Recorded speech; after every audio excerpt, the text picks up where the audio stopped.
Bueno, jueves 4 de abril de 2013, subversivos, hoy no tenemos Iván Cólera y hoy tampoco es un día muy divertido. Quiero empezar con una reflexión rápida sobre lo que está sucediendo con las inundaciones en gran parte de la llanura pampeana. A ver, número 1, que los políticos no hagan presencia. Claro que caemos en cuenta, como con la tragedia del 11, que el poder del Estado para regular las cosas eficientemente y el poder de los políticos para representarnos, no importa cuál sea su partido y no importa cuál sea su discurso, es nulo.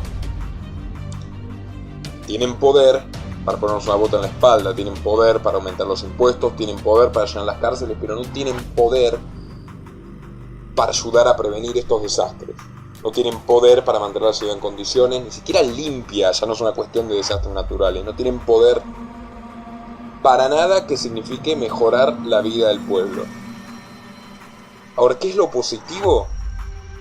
Y vamos a pasar a eso de inmediato. Que mientras estos miserables, para variar, carcomen nuestras conciencias, diciendo cosas tan irónicas como con la violencia y la agresión no se logra nada, Alicia Kirchner, Dixit, rodeada de policías, custodiada. ¿Por qué? Porque justamente necesitan de un séquito que los proteja, porque son saqueadores, y muy cada tanto la gente se da cuenta y reacciona de forma acorde. ¿Qué es lo positivo del día? Y estamos hablando de un día donde murieron 50 personas y ya estamos hablando de otra tragedia que es la que voy a identificar el año 2013. Y es muy fácil decir números como en todos los noticieros: 50, 49, 48, 330. Pese a todo esto, ¿qué es lo positivo? Lo positivo es que desde Santa Fe, una ciudad que en el 2003 fue arrasada por inundaciones y tormentas aún peores, hay unos cuantos vecinos que en sus propias palabras dicen que están devolviendo el favor a muchos argentinos, mandando frazadas, plata, colchones e incluso barcazas. Demuestran que este sistema capitalista, estatista y burocrático incluso puede ser atravesado por una flor de esperanza que nace a partir del dorado sentimiento de la solidaridad. Y se ve que algo todavía nos queda a los seres humanos. Ahora, hagan un ejercicio imaginario de 2 minutos. Imagínense un orden social basado en la cooperación voluntaria, donde los ciudadanos podamos controlar directamente los servicios que proveen los agentes de mercado, sin ningún monopolio ni concesión, sin ningún privilegio. Aquellos que incumplan, aquellas aseguradoras con contratos deshonestos, aquellos responsables de que tengamos problemas gravísimos por estas circunstancias a las que ya deberíamos estar acostumbrados, podrían ser juzgados, serían juzgados tal y como debe ser. Pero bueno, en la actualidad, los encargados de cuidarnos, entre comillas, luego de un desastre del 11, luego de un cromañón, luego de esto mismo, quedan totalmente impunes. En un mercado realmente libre, por lo menos 100 o 150 vidas seguirían en curso. Anoten lo que le debemos al Estado en sus distintos niveles, a sus socios y a sus protagonistas. Este canal depende exclusivamente de tu apoyo. Para que siga siendo posible, por favor, entra al link de Patreon en la descripción y realiza tu donativo desde tan solo $2 por mes. Desde Argentina, doná en pesos y con el medio de tu preferencia a través de Mercado Pago. Hoy de lo que está pasando con el COVID-19, con el coronavirus, con el análisis geopolítico de que las consecuencias que pueden traer y sobre todo también analizar un poco las causas, es decir, cuáles son las causas de este COVID-19. Estamos en comunicación con Nicolás Moraz, él es investigador, es documentalista, te diría que es un periodista de investigación, es experto en geopolítica y además ha analizado muchísimo el operativo de ciertos lobbies a nivel mundial y de grupos de poder. Así que es muy interesante charlar con él para ver las causas de este COVID-19, si es que las hay y el por qué los medios no lo analizan, y las consecuencias que puede llegar a traer aparejado el día después. Nicolás, buen día. Maximiliano Lecky te saluda. ¿Cómo andás? Buenos días, Maximiliano. ¿Cómo les va? Muchas gracias por la invitación y un saludo a toda su audiencia. Bueno, gracias, Nicolás, por estar del otro lado. Quería hablar con vos de este tema porque viste que en realidad seguramente vas a coincidir conmigo que los medios de comunicación se están enfocando mucho en los datos duros, pero no hay enfoque de el por qué llegamos a este coronavirus, es decir, las causas, y mucho menos de las consecuencias que vamos a tener. Sí, de hecho, Maxi, mira, yo plantearía, iría un poco más lejos todavía. Creo que los grandes medios de comunicación se están centrando exclusivamente en el discurso oficial, o sea, en los datos institucionales, que como ha quedado de sobra demostrado a lo largo de los últimos meses, en todos los países, no solo en la Argentina, también en Estados Unidos, muy especialmente en lo que refiere a los organismos internacionales como la OMS, no son datos fiables ni datos de rigurosidad científica. Por tanto, yo creo que hay una elección deliberada por parte de los grandes medios de prensa de contar la verdad que los gobiernos quieren contar, y eso tiene una razón de ser, que entre otras cosas es que ha caído bastante el consumo voluntario de los medios de comunicación tradicionales, o sea, de la televisión, de los diarios, etcétera, y esto ha incidido en que cada vez dependan más de la publicidad oficial o institucional o del apoyo de grandes grupos corporativos, entre ellos las farmacéuticas. Por ejemplo, vos hoy prendés Canal 9 o América TV en la Argentina y vas a ver que la mitad de la publicidad en los principales ciclos políticos o periodísticos es publicidad de remedios, porque básicamente solo las personas mayores hoy constituyen, digamos, el público de la televisión, y a ese público se le dirige publicidad de farmacéuticas. Por tanto, podés esperar que haya una línea claramente en sintonía con los intereses de las empresas farmacéuticas, una línea editorial, ¿verdad? Haciendo esta introducción y partiendo de esa base, contame vos desde tu análisis, desde tu investigación, que me imagino que la haces desde el día número 1, ¿por qué crees que aparece este COVID-19 ahora en este 2020 y cuáles son las causas reales de esta aparición?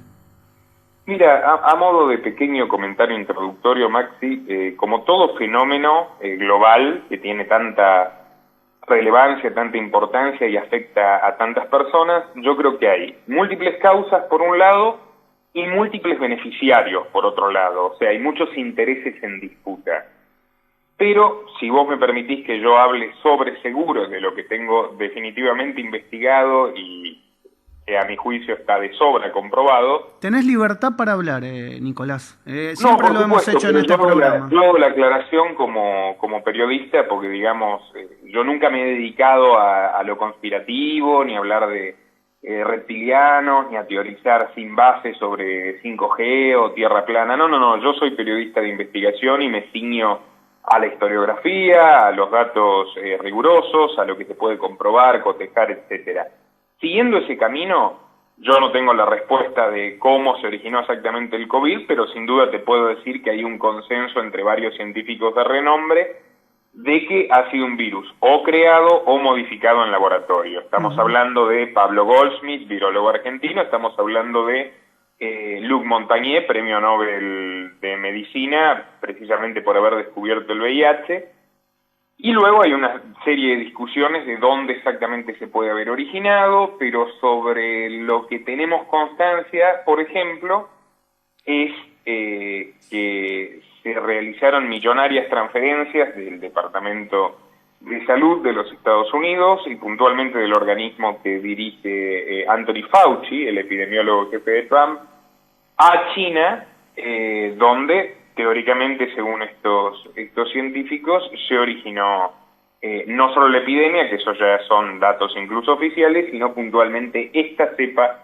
de coronavirus. El coronavirus lleva varios años en realidad existiendo, es una mutación, el COVID-19, de virus que ya se habían visto, o sea, tanto el SARS del 2002 como, bueno, otras versiones, por así decirlo, más recientes. Sí, y esto yo te puedo hablar con seguridad de quienes se han beneficiado de toda esta situación, si te interesa. Sí, claro que sí. Porque por ejemplo, es entender un poco también, o empezar a analizar, a lo mejor, quién podría, ¿no? Ponemos todo en potencial.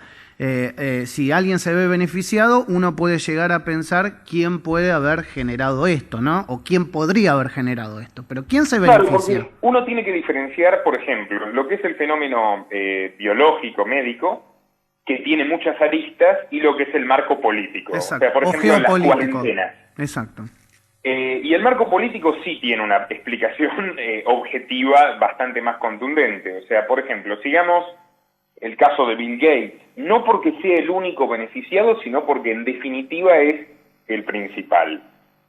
Bill Gates fue tratado por los medios hegemónicos, empezando por la BBC y la CNN, como una suerte de profeta, porque en el año 2015, en una charla TED, él advirtió que en los próximos 10 años, esto fue en el 2015, justo en el 2020, bueno, a la mitad precisa de su pronóstico, una epidemia de carácter pandémico afectaría a todo el mundo y nos dejaría en una situación más endeble que una guerra mundial. Esto lo dijo Gates en el 2015. Entonces, los grandes medios dijeron, bueno, Bill Gates profetizó lo que hoy sucede porque es un hombre tan preocupado, tan interesado en lo humanitario, puntualmente en la cuestión de la medicina. Él tiene una fundación, la Fundación Bill y Melinda Gates, que es la principal fundación sanitarista privada del mundo, o sea, la principal fundación que se dedica a asistir países y organismos internacionales sobre políticas públicas de salud.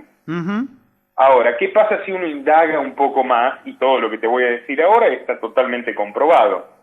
Si uno indaga un poco más, descubre que la cepa más parecida a la del actual coronavirus, de la cual se tiene un registro oficial, es un COVID bovino. El actual, supuestamente, el vector son los murciélagos, aunque tampoco hay una definición en eso, pero un COVID bovino es el molecularmente más similar a la actual cepa, que fue patentado, o sea, la enfermedad fue patentada, como me estás escuchando, el virus fue patentado en el Registro Mundial de Patentes y en el Registro de Patentes de Estados Unidos por el Instituto Pilbright. El Instituto Pilbright es una organización biotecnológica inglesa que es mixta, mitad privada, mitad gubernamental, que patentó en el año 2015, justo cuando Bill Gates anunció que se venía la gran pandemia, la cepa de coronavirus más similar a la que estamos viviendo. ¿Qué pasa si te cuento, Maxi? Que en la página de la Fundación Bill y Melinda Gates, lo pueden buscar los oyentes en la página oficial, figura un donativo de $189.000 al Instituto Pilbright, precisamente un año y medio antes de que patenten esa cepa. No, pasa que uno, algún desprevenido se queda atónito, pero aquellos que escuchan y reflexionan, dice, hay alguien que ha salido claramente, va a salir beneficiado después de esto. Claro, Maxi, obvio, pero esto es solo un dato, si me permitís seguir. Adelante, claro, vamos. Partimos de esta base. Bueno, ya sí se puede ser una casualidad, porque la Fundación Bill y Melinda Gates reparte dinero ingentemente a institutos y organizaciones de todo el mundo, pero si vos seguís la línea histórica, vas a ver que Bill Gates comienza a invertir fuerte en farmacéutica a partir del año 2014, aumenta capital en el 2015, y en 2016, 2017, 2018 y 2019 amplía exponencialmente su cartera, triplica su participación en empresas farmacéuticas. Todo esto tenemos que adicionarle que el año pasado, el 20 de octubre, un mes y medio antes de que se desate la epidemia en China, un mes y medio antes, o sea, estamos hablando de días, Bill Gates, con su fundación, Bill y Melinda Gates, más el Foro Económico Mundial y la Universidad Científica Johns Hopkins, que al día de hoy es considerada una gran referencia en todos estos temas, organizaron el famoso evento 201, ya es famoso, antes no lo era, que fue un simulacro de pandemia de coronavirus. O sea, realizaron un simulacro de pandemia de coronavirus, y los gráficos está la página en internet, con la participación, por ejemplo, del almirante médico, jefe médico de la Armada Norteamericana, Reed, de la ex directora de la CIA, de la Central de Inteligencia de Barack Obama, y bueno, toda esta cumbre de académicos, funcionarios gubernamentales y grandes empresarios, tan solo un mes y medio antes de que se desate la epidemia. ¿Cuál era el propósito supuestamente del evento 201? Hacer un simulacro en tiempo real de cómo abordar a nivel mundial una epidemia de estas características, que efectivamente ocurrió tan solo un mes y medio después. ¿Qué sucedió cuando China empieza, digamos, a agravarse esta situación? Porque al principio el gobierno chino, es sabido, relativizó, ocultó, lo cual es característico de los regímenes comunistas. Pero ¿qué pasa cuando el gobierno chino blanquea que la situación se está yendo de las manos? Bill Gates le gira, y esto es, digamos, noticias oficiales, las pueden encontrar en cualquier gran medio del mundo, $100 millones primero, luego 250 millones a la Organización Mundial de la Salud, que Bill Gates ya financiaba antes, pero esto lo convirtió en el principal financista de la OMS. O sea, ¿la OMS qué es? Es el Ministerio de Salud de la ONU. Exacto. Y es la organización que están siguiendo Alberto Fernández en Argentina, López Obrador en México, Pedro Sánchez en España y prácticamente todos los mandatarios del mundo. Bueno. Ahora, ahí yo te tengo que preguntar localmente y traerte un poco hacia este lado del sur, ¿no? ¿Por qué Alberto Fernández no interpreta o no reflexiona todo esto que estamos diciendo? ¿Por qué Alberto Fernández compra sin chistar y sin reflexionar el discurso de la Organización Mundial de la Salud? Porque, digamos, todos te van a decir, y bueno, ¿y a quién va a escuchar? Si la Organización Mundial de la Salud es el organismo, como bien vos decís, dependiente de la Organización de las Naciones Unidas, ¿y a quién otro puede escuchar? ¿O a quién otro debería escuchar? Te cierro rápidamente la cuestión de Bill Gates y paso inmediatamente a Alberto. Mira, después vos tenés que ya ante este manejo que hace Gates de la Organización Mundial de la Salud, sale a la luz que de los 15 proyectos de vacunación para coronavirus, 7 están financiados por Bill Gates y por empresas de Bill Gates. Bill Gates establece una serie de testeos rápidos en convenio con el gobierno de Estados Unidos. Bill Gates renuncia a Microsoft, al directorio de Microsoft, después de 45 años allí, la empresa que él fundó y que lo hizo millonario, y dice que se va a dedicar exclusivamente a luchar contra esto. Sí, si vos sacás las cuentas y te das cuenta que Bill Gates tiene intereses económicos directos sobre todo lo que está sucediendo, porque entre otras cosas ahora el teletrabajo, la reforma educativa digital están empujando la informatización masiva. O sea, yo no sé, por ejemplo, cómo va a funcionar el e-commerce en el futuro, porque tal vez ese es el camino. Y lo que vamos a tener son grandes empresas logísticas que envuelven paquetes y los distribuyen. Y la gente va a tener una vida más sedentaria en su casa. Yo no sé si finalmente la educación a distancia se termina imponiendo, pero sí digo que hoy se está probando. Y también me doy cuenta que ciertos trabajos se pueden hacer desde las casas, porque este trabajo a distancia o... Sí, o teletrabajo. ¿Cómo? O teletrabajo. El teletrabajo, eso, no me salía la palabra. El teletrabajo es una modalidad que está funcionando y que hay lugares de la administración pública que lo aplican. La FIP, por ejemplo. Y uno tendría que preguntarse cómo debe ser el salario del que hace teletrabajo y del que tiene que hacer trabajo presencial. Porque el que hace teletrabajo tiene menores gastos de transporte, de comida fuera de las casas y demás.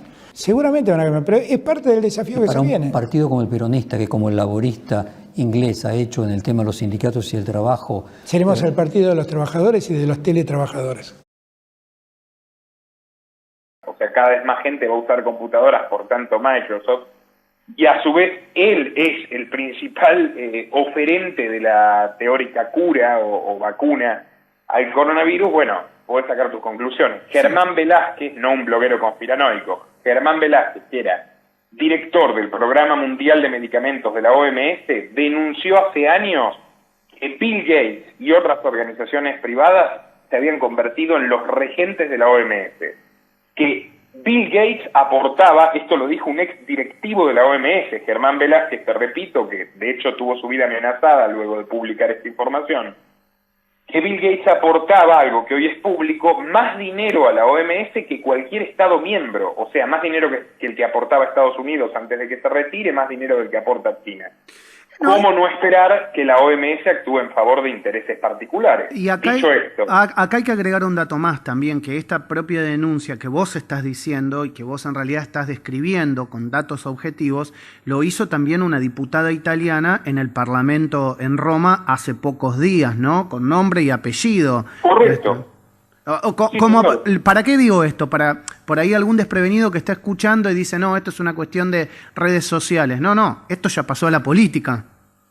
No, por supuesto, y más allá de que pasó la política, como les digo, Velázquez esto lo denunció hace años, antes de que aparezca toda esta situación, y eso le costó renunciar, pedir custodia, retirarse de la vida pública. Recientemente se reflotaron algunas de sus acusaciones porque tienen una actualidad candente. Pasemos a la Argentina. Sí. Obviamente Bill Gates no está solo en todo esto. ¿Por qué? Porque vos tenés, en cierto punto, ahora que hay una especie de reconfiguración del sistema mundial, porque eso es lo que también todo esto está apuntando, ¿no? La gente aterrorizada acepta que los gobiernos avancen sobre su libertad y sobre su patrimonio a un ritmo que antes era intolerable, o sea, estamos avanzando en el grado de autoritarismo, de censura a las voces disidentes, de expropiación de la propiedad, de los recursos que a la gente tanto le costó conseguir. Y todo esto, ¿por qué? Porque tenés a los medios impartiendo el terror y porque tenés a los políticos diciendo todo esto está justificado en la salud pública y si no me hacen caso se van a morir. En ese contexto fatídico, vos tenés un país sumamente frágil como la Argentina que tiene un problema de dependencia absoluto, por varias razones. Fundamentalmente porque tiene una deuda sideral, la deuda más grande de la historia, que fue contraída en gran medida por el gobierno anterior, pero también viene arrastrada de la pésima gestión de deuda de los gobiernos kirchneristas. Entonces vos sumás ya varios periodos acumulando deuda de manera insana y bueno, un pico extraordinario en la era Macri. Entonces vos tenés el problema de la deuda, tenés una economía destruida, que ya venía destruida, y tenés un tipo que asume, que es Alberto Fernández, con una serie de características particulares, o sea que tiene una pugna interna con Cristina, no una pugna interna, pero que no tiene el absoluto poder sobre su gobierno, y que Fernández llega a donde llega, esto yo lo he explicado en numerosas ocasiones, y no soy el único, apoyado en la influencia también de lobbies extranjeros. ¿Me seguís, Maxi? Sí, te sigo y esperá, y te agrego un dato para algún desprevenido, porque siempre hay que decirlo, como esto no se escucha en todos lados, hay desprevenidos. Alberto Fernández es una de las personas que había sido nombrada junto a Sergio Massa por los Argent Leaks cuando se filtró información como un lobista que le llevaba información a la Embajada de Estados Unidos en Argentina. De hecho, esa fue la causa por la cual Alberto se separa realmente del gobierno de Cristina Kirchner. Porque, mira, Luis de Lía, que no es para nada santo de mi devoción, y de hecho ahora es un patético apologista de Fernández, Luis de Lía, personaje siniestro, pero al fin y al cabo, en una entrevista a Página 12 del año 2005, 5 años antes de que Wikileaks revele esto que vos acabas de comentar, fue Wikileaks ni más ni menos la que reveló que Alberto Fernández era informante de la embajadora estadounidense Vilma Martínez. 5 años antes, Luis de Lía dijo: Alberto Fernández representa los intereses de la familia Clinton en la Argentina. En una entrevista a Página 12, que cualquiera la puede leer, está online.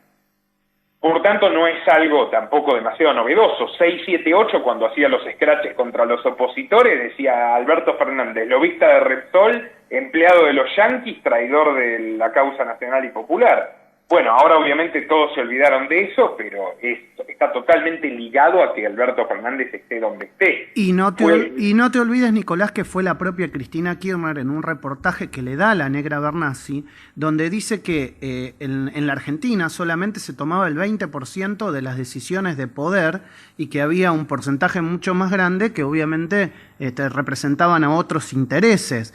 Identificar el poder en este país y en el mundo contemporáneo con estar en el gobierno es una burrada. Tenés razón. Es una burrada. Porque los poderosos son otros. Los poderosos no están en la casa de gobierno, no vienen a hablar con vos a la radio. Claro. A ver si los dueños de este país van a estar sentados acá hablando con vos, jodiendo con los pibes, o contestándole a Berkovich. Se le va a quedar lo de Berkovich. Es tremenda. Los que tienen poder están en donde siempre estuvieron y digitando botoneras y diciendo esto sí y esto no. Pero ser presidenta de una nación es poderoso, es una Cristina. parte, ¿Cómo que no? una parte del poder. Si me lo decís, que te maneja todo. Si me lo decís el 100% y el 25% te digo que es. Hoy, escúchame, donde un tipo hace así enter en Nueva York o en Londres y te provoca un tembladeral mundial y te deja con el tuje al norte porque se cayeron las bolsas, se corrieron los tipos de cambio. Le dijo con un descaro antológico propio de Cristina cuando abre demasiado la boca y se va de boca, le dijo: un presidente representa solo el 25% Exacto. del poder real. Exacto. El restante 75% pertenece a los grupos de presión. Exacto.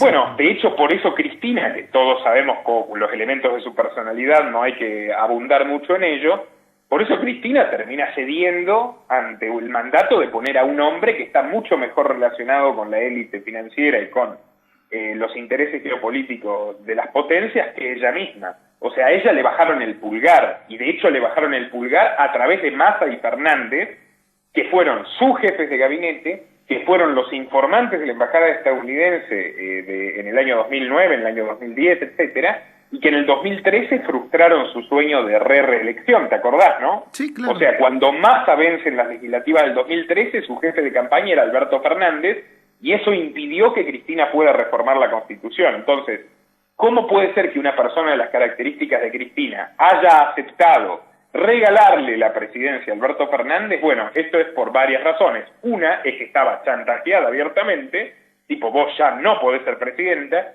y ella además sabe lo difícil que era gobernar un país, digamos, con estas características, porque es una mujer inteligente. Y otra es que yo lo revelé, hay un mail de John Podesta, que fue, digamos, funcionario de Bill Clinton, jefe de gabinete de Hillary Clinton cuando Hillary era secretaria de Estado, y jefe de campaña presidencial de Hillary Clinton en los Estados Unidos, donde Podesta dice en el año 2015, le dice a Dan Restrepo, que era el director de la Oficina Latinoamericana del Departamento de Estado de Norteamérica, le dice, habla con Alberto Fernández, que probablemente sea quien lidere al partido peronista después de las elecciones de 2015, de Argentina. O sea, Fernández, que no lo conocía ni su hijo, ni su exesposa en ese momento, o sea que estaba totalmente fuera del radar, ya era para los demócratas norteamericanos en 2015 una figura prometedora que terminaría liderando al partido peronista. Bueno, vos tomás todo este bagaje para explicar cómo llegó al poder. Esto no significa que Fernández sea el único poderoso. Cristina tiene el poder que le da la estructura territorial, haber nombrado a los funcionarios clave, tener una primacía legislativa, etcétera.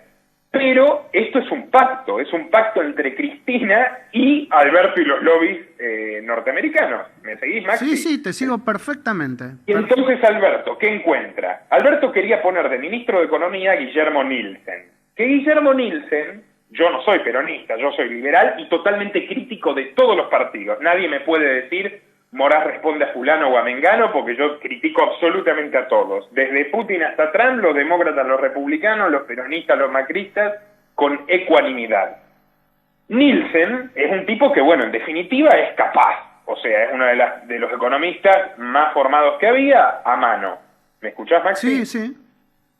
Y en vez de poner a Nielsen, cuando ya los medios lo daban por hecho, cuando Clarín festejaba, porque Clarín tiene una excelente relación con Alberto Fernández y puntualmente con Nielsen, Cuando todos daban por hecho que Nielsen se estaba probando el traje de ministro, Alberto se reúne con una persona muy particular, por segunda vez de hecho el año pasado, que es Ana Botín, la presidenta del Banco Santander. Del Banco Santander en España, sí. Que es el Banco Santander es el banco más importante de España y es el banco más importante de Argentina. Y lo es, de hecho, líder por robo. O sea, es más, el Santander, viste, que absorbió al Citibank, ya se convirtió en una potencia que dobla al siguiente competidor. Bueno, ¿qué le dice Ana Botín a Alberto Fernández? Esto figura en el Cronista Comercial, repito, no en un blog cualquiera. ¿Qué le dice Ana Botín a Fernández? Te vamos a dar 500 millones de dólares de créditos para la gente, para reactivar la economía, pero vos tenés que avanzar hacia una mayor bancarización, obvio. Esa es la agenda pública. ¿Qué más se dijo en esa reunión? Y quedó perfectamente demostrado por los hechos a posteriori. Esa reunión que data de noviembre. ¿Qué más se dijo? Que Ana Botín no quería a Nielsen como ministro. Y es ahí cuando surge un nombre que nadie había vacilado. Vos te acordás que la prensa decía, si no es Nielsen va a ser Cecilia Todesca o va a ser Matías Culpa. Se nombraba así gente cercana al grupo Callao, totalmente. Exacto. En noviembre aparece Martín Guzmán. Nadie, nunca, ni Página 12, nadie había nombrado a Martín Guzmán como candidato a ministro. Y en cuestión de 2 semanas, en vez de Nielsen, el ministro pasa a ser Martín Guzmán, un hombre con nula experiencia en gestión pública y nula experiencia en gestión empresarial. Caso único en la historia argentina. Sí, y ahora me haces pensar, vos estás diciendo que Ana Botín le dijo que había que avanzar a Alberto Fernández en una mayor bancarización. ¿De qué manera podés bancarizar si la gente sigue pagando todo exactamente igual y tenés el 50% de economía en negro? Es en una cuarentena larga en la que podás pagar tus impuestos, servicios y actividades con transferencias electrónicas, si no podés salir a la calle, ¿no? Claro. Donde te tenés que registrar y bancarizar para recibir el subsidio del gobierno porque destruyeron tu modo de vida. Bueno, pero ¿sabés qué es lo más interesante? Después de la reunión con Ana Botín, exactamente 13 días después, si no me falla la memoria, el último día de noviembre del año pasado, ¿con quién se reúne Alberto? Con Pierpaolo Barbieri. ¿Quién es Pierpaolo Barbieri? El dueño, la cabeza de Ualá. El nuevo banco virtual, sí. Exacto, que Ualá junto con Mercado Pago de Galperín son las 2 empresas que celebran haber crecido exponencialmente este año gracias a ¿qué? A la cuarentena eterna y a la bancarización forzosa que acabas de describir con maestría. La bancarización es un negocio win-win para la banca y para el Estado. La banca tiene más clientes, por tanto más dinero, y el Estado tiene una forma de fiscalizar, controlar y robarle a la gente enormes cantidades de impuestos con mucho mayor facilidad. ¿Qué hablaron Pierpaolo Barbieri y Alberto Fernández? Esto aparece en el suplemento eTechnology del Cronista, creo, o en eProfesional, no me acuerdo del todo. ¿Qué dijeron? Que el Banco Mundial quiere mayor bancarización, que ellos, Alberto Fernández y Barbieri, van a luchar en conjunto por mayor bancarización, y Alberto lo felicitó por su nueva ronda de inversiones. ¿Vos sabés cómo aparece Pierpaolo Barbieri, un historiador de 32 años de edad, graduado en Harvard, historiador, no licenciado en Administración de Empresas ni doctor en Ciencias Económicas? ¿Sabés cómo aparece Pierpaolo Barbieri en la Argentina con Ualá? ¿Cómo? A ver, contanos. De la mano de Soros Fund Management. Ahí apareció la última pata. Exactamente, Maxi, tal cual. Tenemos tiempo, ¿verdad? Unos minutitos más. 5 minutos más tenemos. Cerremos, Listo. Digamos, este tema, dale. Perfecto, entonces vos tenés que Fernández se reúne con Pierpaolo Barbieri, con Ana Botín. ¿Sabés quién tiene 500 millones de dólares de acciones del Banco Santander? George Soros. ¿Quién le puso el capital inicial a Ualá en la Argentina? Esto figura en el diario La Nación, año 2017, como te digo, no es ningún tipo de teoría conspirativa ni de hipótesis descabellada, es un hecho probado. ¿Quién puso todo el capital inicial de Ualá en la Argentina? George Soros, porque Barbieri de hecho trabajó con él y con su hijo en Soros Fund Management antes de volver a la Argentina con este proyecto que Soros sponsorea abiertamente. Entonces, bueno, toma este punto. Soros es uno de los lobistas más influyentes del mundo y está trabajando en conjunto con Gates. Prueba de ello es que ambos retiraron sus inversiones del petróleo el año pasado ahora se fundió el petróleo por toda esta crisis que inmovilizó a la economía, y las trasladaron a las farmacéuticas. Sí, Soros, sí, por ejemplo, adquirió Grip. pero espera, ellos no se fundieron porque sacaron sus inversiones antes, qué casualidad, ¿no? Exacto, y no solo sacaron sus inversiones antes, esto es lo más interesante. Bill Gates y Soros están invirtiendo desde el año pasado y puntualmente antes de las cuarentenas de este año, han invertido masivamente en el litio. ¿Te acordás que yo te dije que toda esta cuarentena eterna lo que trajo es mayor informatización? Exacto. Bueno, eso significa, además de más demanda de Microsoft, significa más demanda de teléfonos y computadoras cuyas baterías están hechas con litio. ¿Qué pasa si te digo que en febrero, tan solo un mes antes de que empiece la cuarentena eterna de la Argentina, George Soros y Bill Gates, a través de la coalición de energía innovadora, Breakthrough Energy Coalition, desembarcaron en la Argentina y se hicieron con una importantísima inversión en la producción de litio de Jujuy? Esto es un hecho, figura en el Cronista Comercial. En febrero, Gates y Soros, quienes ya estaban ganando dinero, digamos, en la Argentina con otros emprendimientos, desembarcaron en el litio. Hoy el HSBC, uno de los bancos más importantes del mundo, dice que el litio acumulará una suba del 150% este año, gracias a ¿qué? A las cuarentenas de la OMS que financia Bill Gates. Y además de todo esto, ya yendo al punto concreto con Alberto, vos tenés un acuerdo que yo denuncié, es al día de hoy la noticia más vista de YouTube Argentina en lo que va del año, un acuerdo explícito con el gobierno de Alberto Fernández, que no es el primero de este tipo, porque George Soros, ustedes lo pueden buscar, ya ayudó a la Argentina en el año 2014 a lidiar con los acreedores. De hecho, hay un artículo titulado George Soros, el aliado argentino, después de que él se reúne con Cristina en Nueva York y empieza a enfrentar a Singer de una forma muy peculiar. O sea, vos decís, a cambio de la ayuda por la negociación de la deuda, Soros se queda con nuestros recursos de litio. Hay muchas, digamos, muchas aristas en este acuerdo. Soros ya se quedó con el litio, Soros ya está ganando fortuna con Ualá, y a su vez Soros tiene como una de sus principales actividades históricamente las políticas públicas, determinadas políticas públicas que él les apuesta para ganar dinero. Muchas de ellas, se hizo este planteo, Alberto las está acelerando. Una de ellas fue decretar el aborto como servicio esencial durante la cuarentena, el aborto de los protocolos no punibles, que se hizo inmediatamente después de esta comunicación que yo denuncié, y muchas más también, en muchos sentidos. Soros le pidió a Alberto extender la cuarentena lo más posible, con el fin de que la economía argentina se funda, los activos argentinos se deprecien al máximo y él pueda adquirirlos masivamente. Esto ya pasó, Maxi. Toda la prensa argentina tiene registro de que esto ya sucedió. En el año 2001 Soros era uno de los principales acreedores argentinos, o sea, era de las personas que más deuda argentina tenían, y esto ya sucedió.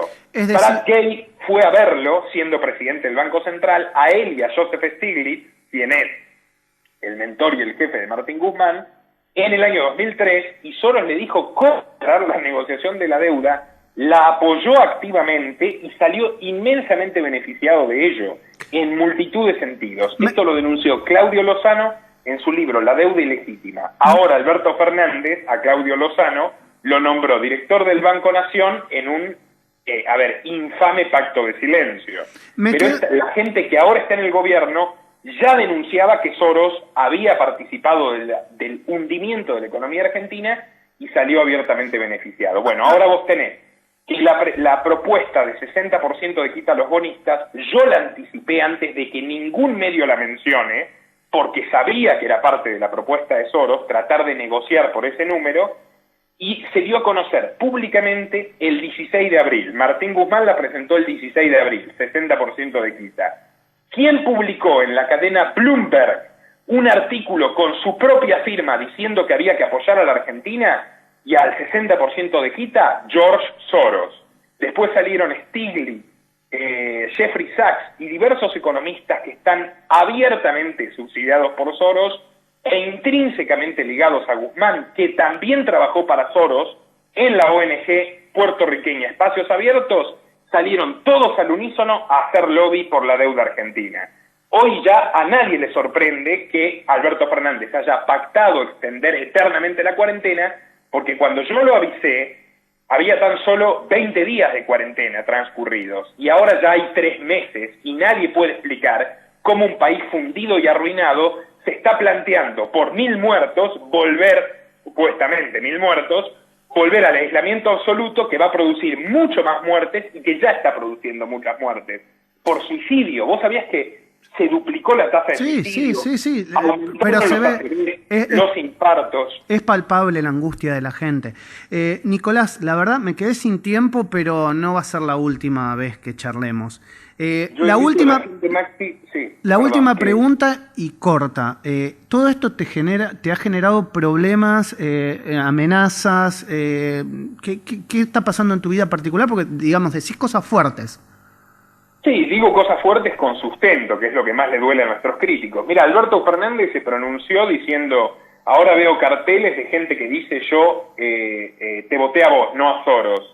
Lo dijo públicamente en una entrevista radial el martes antepasado. Y dijo, ¿ustedes creen que estoy contento con todo esto? Ni siquiera salió a negarlo. O sea, hoy el gobierno argentino, lo pueden buscar en la página del portal oficial de la presidencia, ha firmado acuerdos de cooperación educativa y en temas de género con la Open Society Foundation de George Soros. Este año es un comunicado oficial. O sea, todo lo que yo les advertí se tradujo en hechos. Por esa razón, sí, he tenido bastantes problemas de todo tipo. En principio me quedé varado en el exterior, pero eso no es ninguna cuestión personal, o sea, le pasó a 20.000 argentinos. Después, en la casa de mi queridísimo amigo Ricardo Iorio, también llegó una nota bastante extraña aludiendo a mi trabajo y a que podía tener problemas si seguía en esa línea. Y bueno, tampoco me quiero victimizar, ¿sabés, Maxi? O sea, todo el país está hundido en la peor situación patrimonial posible. Mucha gente ha sido detenida, médicos que han dicho que había hospitales donde los datos que daba el gobierno no eran tales, ahora enfrentan causas penales. La ministra de Seguridad, Sabina Frederick, parece la reina de los derechos humanos cuando habla, pero es la misma que realiza ciberpatrullaje en las redes. O sea, Argentina avanza hacia el autoritarismo, lo cual a mí también me frustra definitivamente la gana de volver al país, no tengo ningún interés en hacerlo en el corto plazo. Y bueno, es todo un tema, la verdad. También tengo denuncias constantes en mis videos de YouTube. YouTube me ha bajado varios videos donde entrevisté a investigadores médicos rigurosos y hablamos de pruebas documentadas con Science, con Nature, con las revistas científicas más prestigiosas. Y YouTube la explicación que te da es, vos no podés dar una opinión que contraríe a la OMS. Yo invito a la gente a que se suscriba a mi canal de YouTube, Los Liberales, donde tratamos todos estos temas en profundidad, y juzgue por sus propios medios. O sea, todo lo que nosotros exponemos está documentado, solventado en hechos. O sea, no, ya te repito, no es reptilianos, numerología, no. Hablamos con hechos. Bueno, Nicolás, gracias. No será la última vez. Te mando un abrazo grande, ¿eh? Cuídate mucho. Un abrazo muy grande, Maxi. Gracias. Un abrazo muy grande. Nicolás Mora es investigador, documentalista, periodista de investigación y experto en geopolítica. Qué cantidad de cosas que dijo.